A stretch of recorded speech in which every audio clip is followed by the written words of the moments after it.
Olá, meus amigos e irmãos, a graça e a paz de nosso Senhor Jesus Cristo esteja com todos vocês. Eu sou o pastor Elias Soares e estamos aqui para mais um vídeo no canal PR Elias Soares Oficial.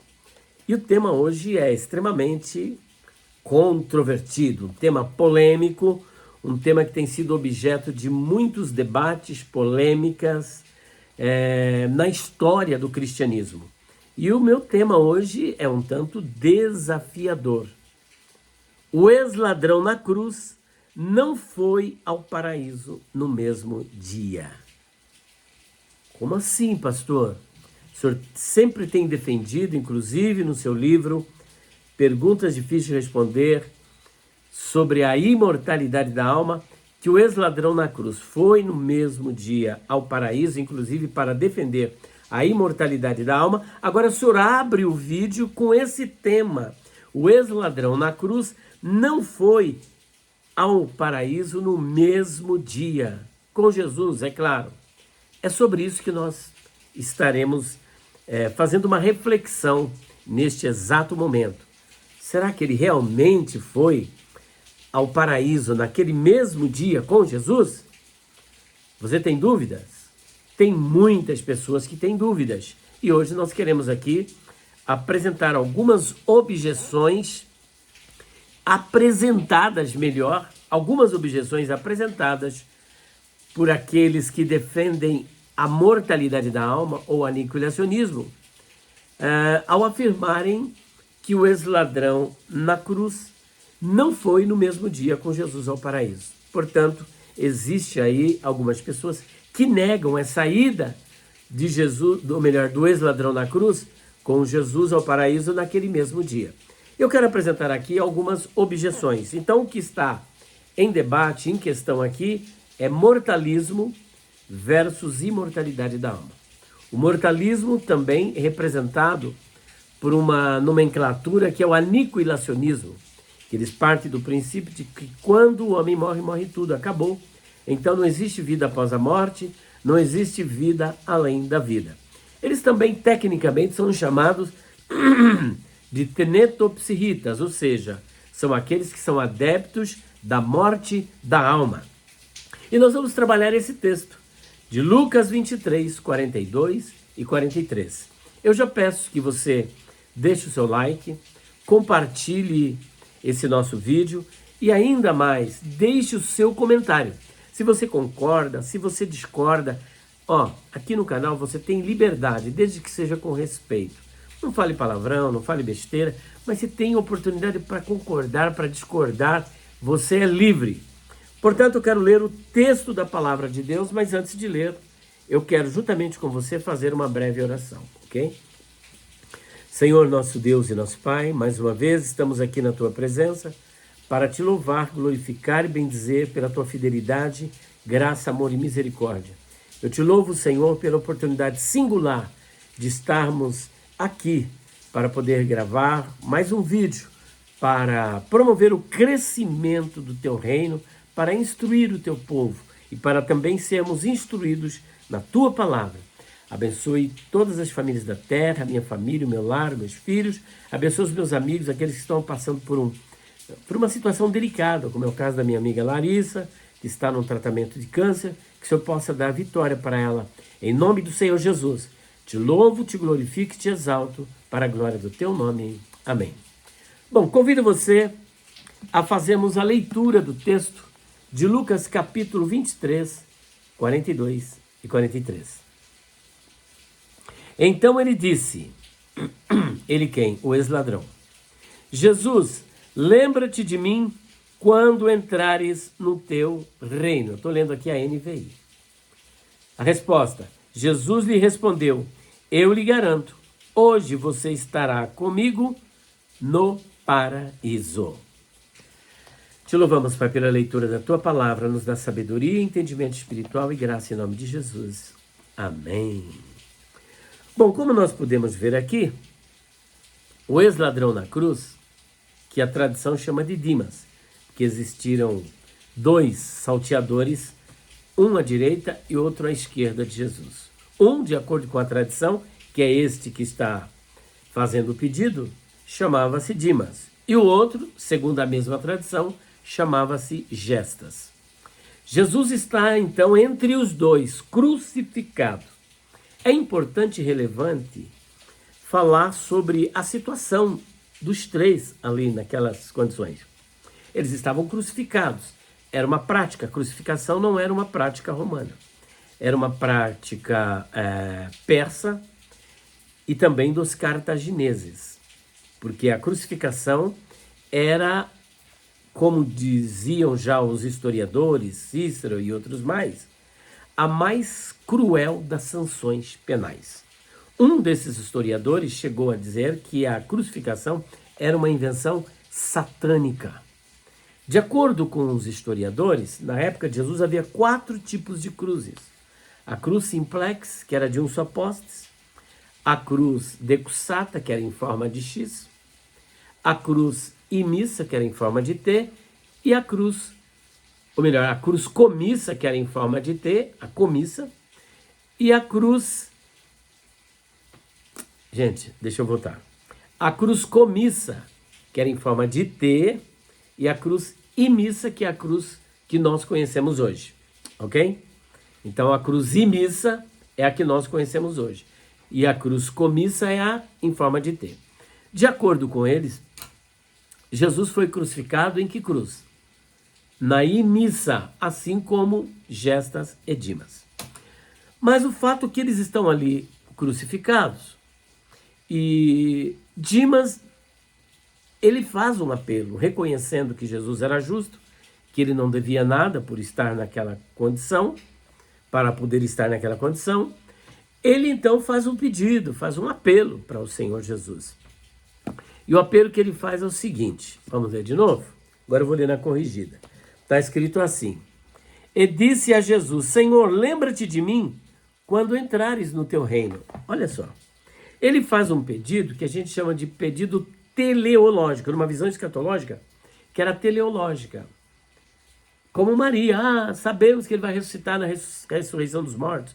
Eles tinham uma expectativa só para o futuro. E da mesma sorte, o ex-ladrão na cruz, apesar de ser um bandido, ele era um judeu que tinha conhecimento das Escrituras. E ele então decide fazer esse pedido para o Senhor Jesus, mas um pedido que ele esperava que fosse no futuro. Lembra-te de mim quando vieres ou quando entrares no teu reino. Era para o futuro.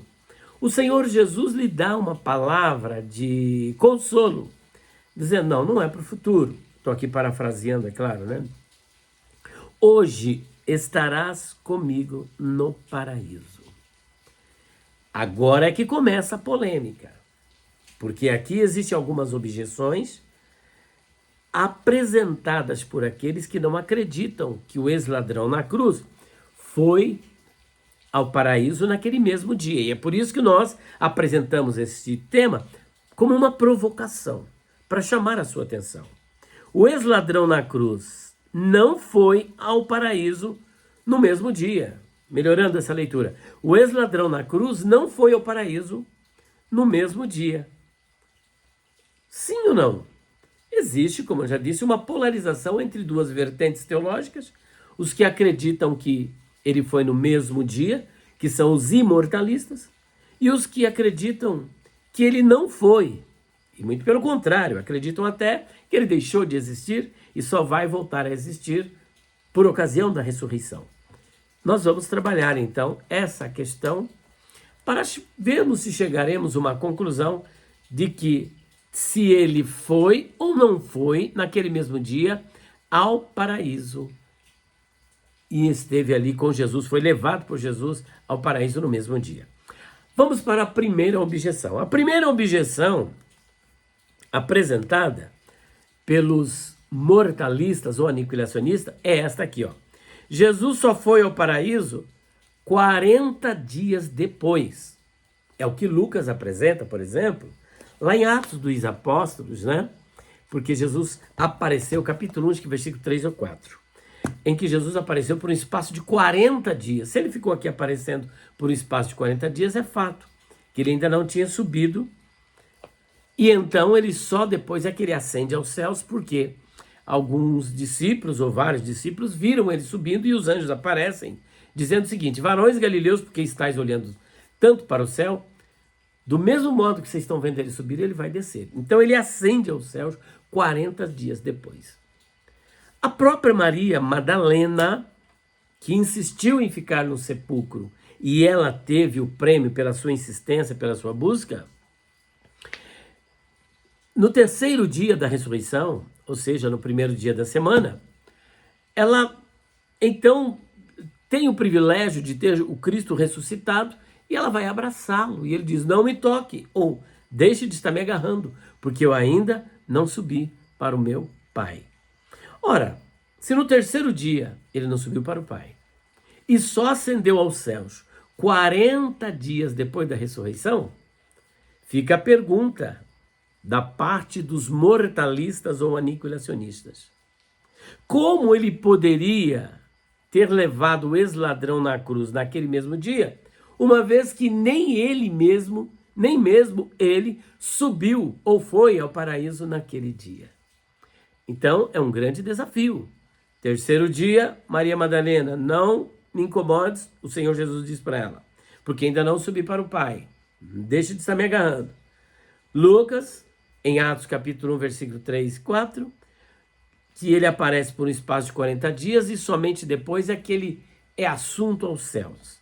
Temos 3 dias no episódio de Maria Madalena e 40 dias nos discípulos. Então, torna-se incongruente uma subida do ex-ladrão na cruz naquele mesmo dia ao paraíso. Só que aqui nós temos uma questão que precisa ser analisada. Jesus aparece com o corpo glorificado para Maria. E ele também está com o corpo glorificado no episódio que aparece em Atos, em que ele só foi assunto aos céus 40 dias depois. Então, se ele estava com o corpo glorificado, devemos levar em consideração a natureza teantrópica de Cristo, ou seja, Jesus era Deus e homem ao mesmo tempo. Uma pessoa, porém duas naturezas. E ele está ali dialogando enquanto Cristo ressuscitado, está entendendo? E glorificado. Daquele modo, realmente, ele ainda não havia subido para o Pai. Com aquele corpo glorificado, ele não subiu para o Pai. Realmente. Então, não temos nenhum problema. Mas já de imediato eu quero deixar uma questão aqui bem intrigante. Ele não subiu ao Pai com o corpo glorificado, mas ele subiu como Deus, porque ele é Deus, homem. Até mesmo aqueles que negam ou que advogam a morte de Deus, fica um problema sério, né? Porque se morreu Deus homem, como é que ele poderia cumprir a sua palavra de levar o ex-ladrão na cruz no mesmo dia ao paraíso? Uma vez que ele estava morto como Deus homem, né? Então é fato que ali morreu o corpo físico, mas Deus não morre. E outro detalhe, a alma também não morre. 1 Timóteo 6,16 diz o seguinte: aquele que tem ele só a imortalidade. Ora, se ele tem a imortalidade, é fato que Deus não morre. Logo, por ocasião da morte na cruz, morre o corpo físico de Jesus, mas não a divindade. Isso aqui não é nestorianismo, até porque eu não estou defendendo duas pessoas na natureza teantrópica, uma pessoa divina e uma pessoa humana. Não, é apenas uma pessoa com duas naturezas. Mas é fato que a natureza humana, ela tem uma alma, e essa alma é imortal, e essa alma é humana, que está, por sua vez, conectada, isso apelando um tanto para a teoria da doutrina da união hipostática. A alma está conectada com a divindade.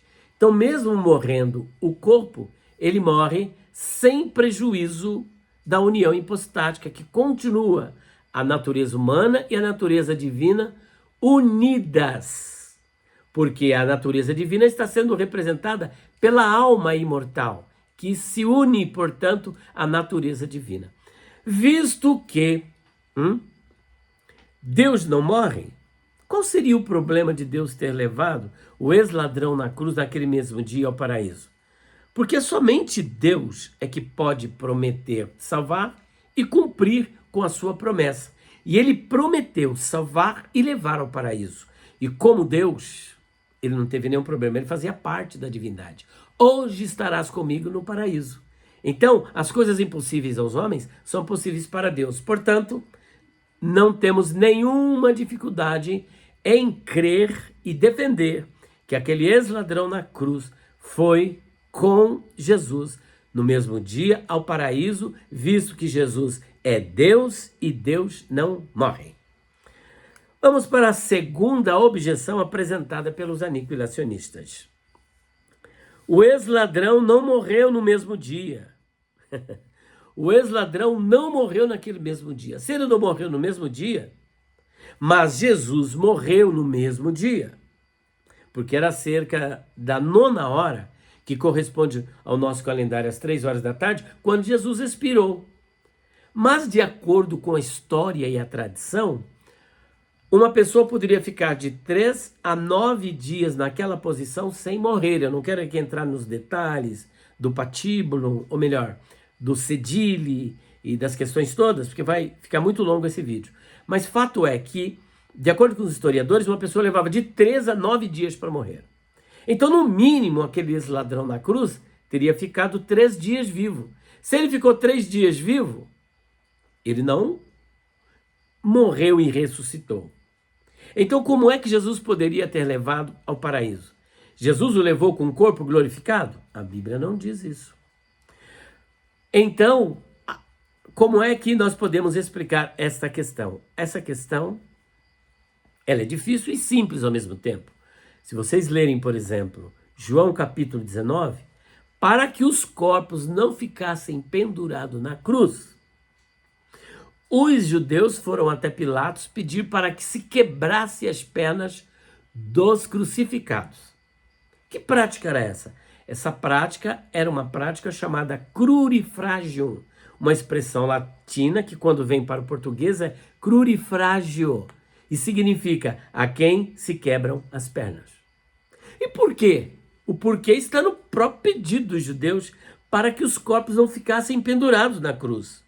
Mas o fato é que quando se queria apressar a morte dos condenados, aplicava-se o crurifrágio, visto que um condenado, como diz a história, ficava de 3 a 9 dias.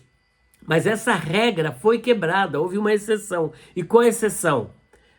Havia o Shabbat Gadol, o grande sábado, a Páscoa seria comemorada, e os judeus, para entrarem com a consciência tranquila, para poder comer a Páscoa e cumprir ao mesmo tempo a lei da Torá, foram até Pilatos pedir para que se quebrasse as pernas dos crucificados, ou seja, antecipasse a morte dos condenados. E por esta razão, as pernas de Gestas e de Dimas foram quebradas para precipitar a sua morte, visto que quando foram para fazer o mesmo com Jesus, ele já estava morto, para cumprir a profecia que diz: nenhum dos seus ossos será quebrado.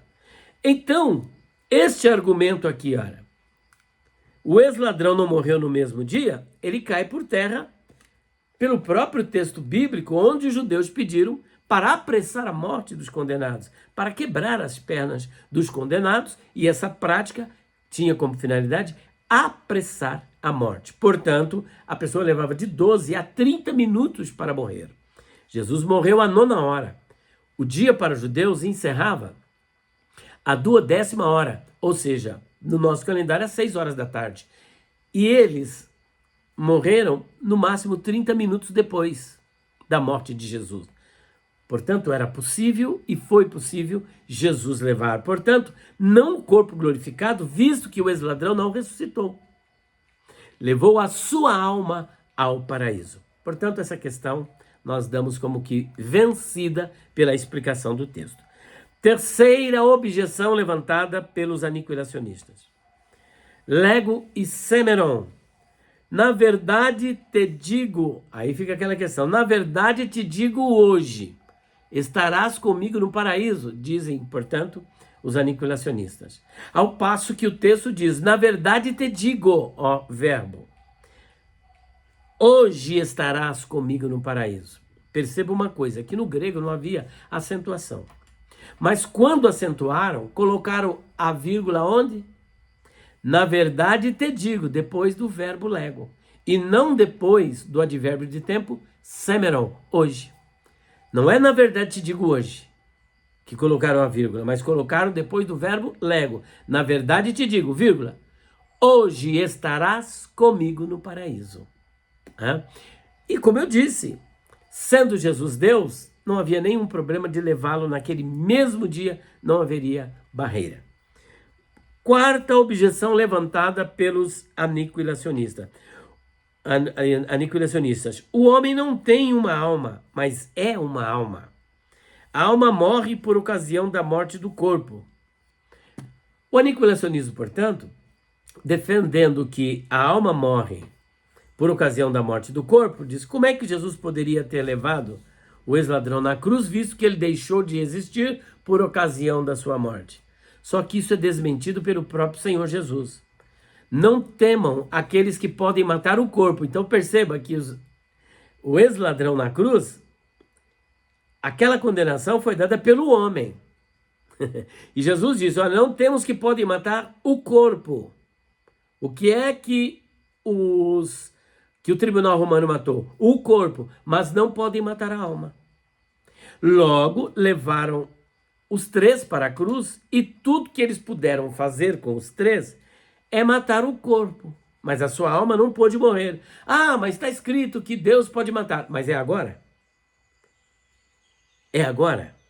De acordo com essa teoria, ele vai matar na Guiena. Tá, se ele vai matar só na Guiena, a Guiena ainda não está em atividade. Fica a pergunta, Caim que morreu há 6.000 anos atrás, se a sua alma só morrerá na Guiena, é fato que ela continua viva. O ex-ladrão na cruz também havia morrido, ainda continuava viva a sua alma. Então, suponhamos que Deus vai aniquilar, o que não vai acontecer, porque ele não irá aniquilar, até porque Jesus não pode se contradizer com aquilo que ele disse, que o castigo será eterno, Mateus 25, 46.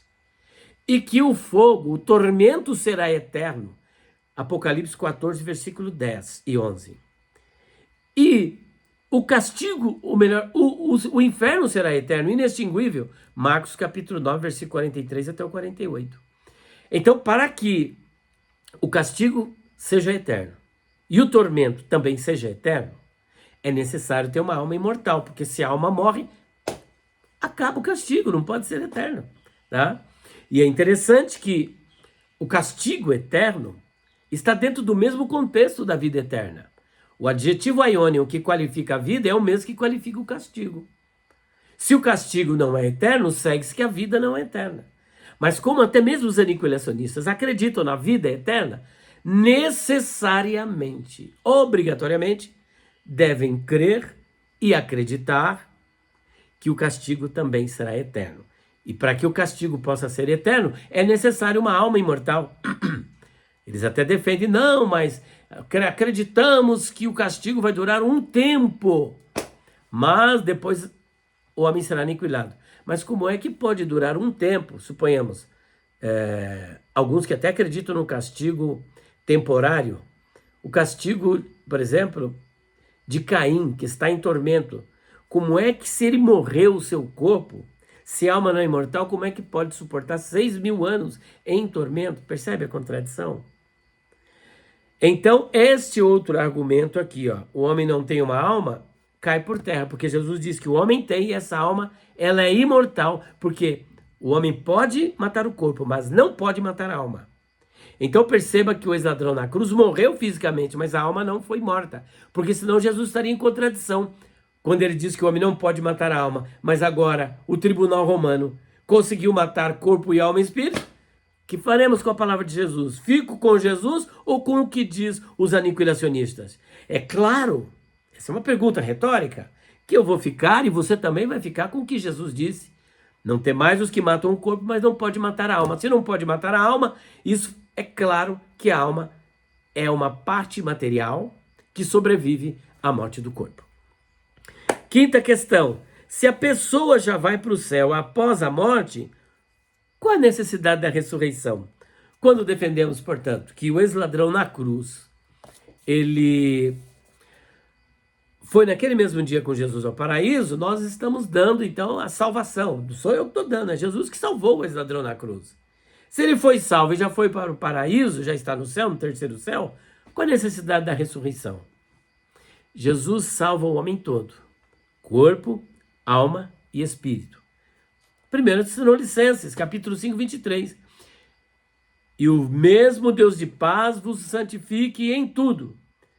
E todo o vosso corpo, todo o vosso espírito, alma e corpo sejam plenamente conservados para a vinda do Senhor. Portanto, ele salva o homem todo. Esta salvação é uma salvação individual. Ainda não é aquela salvação final. Fomos salvos da culpa do pecado, estamos sendo salvos do poder do pecado e seremos salvos da presença do pecado. A salvação da presença do pecado só ocorre por ocasião do arrebatamento, a ressurreição do quê? Do corpo. Portanto, quando a pessoa morre aqui, a sua alma vai para o céu, é a salvação individual de cada pessoa. A escatologia individual e a escatologia geral, que irá ocorrer no final dos tempos. Isso ainda não ocorreu, mas cada pessoa que morre agora, individualmente, se é salvo, vai para o paraíso. E se é perdido, vai para o lugar de tormento. Portanto, qual a necessidade da ressurreição? A necessidade da ressurreição se justifica pelo fato de que 1 Coríntios 15 trata da ressurreição do corpo. O Senhor ressuscitará esse corpo e nós ressurgiremos com corpos glorificados. Portanto, está aqui a nossa contribuição defendendo, portanto, a imortalidade da alma. O homem tem uma alma. Ele não é uma alma, ele tem uma alma. Segundo, essa alma é imortal. Terceiro, quando o homem morre, se é o ímpio, vai para o lugar de tormento. Se é o justo, vai para o paraíso. Quarto ponto, o ex-ladrão na cruz foi com Jesus no mesmo dia ao paraíso? Sim, ele foi. Jesus é Deus e não teria nenhum problema para levá-lo ao paraíso. O aniquilacionismo é bíblico? Não. O mortalismo é bíblico? Não, porque bate de frente com uma doutrina cristalina, basilar do cristianismo ortodoxo, que é a imortalidade da alma, defendida por vários textos, como Lucas capítulo 16, 19 a 31, Lucas capítulo 23, 42 e 43, ainda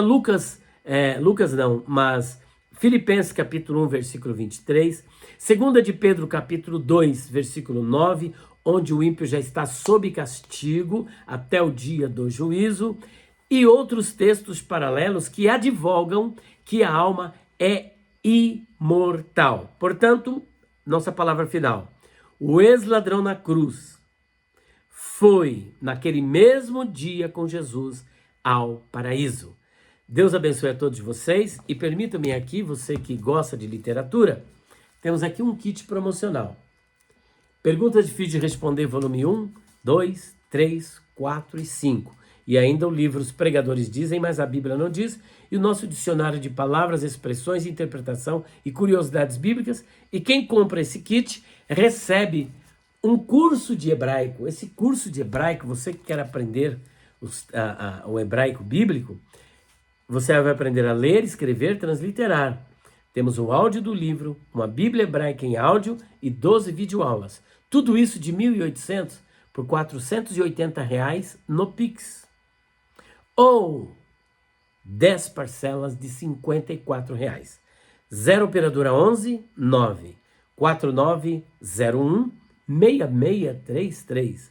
0 operadora 11 9 4901 6633 ou 0 operadora 11 9 3279 3001. 0 operadora 11 9 3279 3001. Beijo no seu coração. Deus abençoe sua vida. Senhor, continua a nos abençoar, nos revestir com a tua graça e teu poder em nome de Jesus. Amém.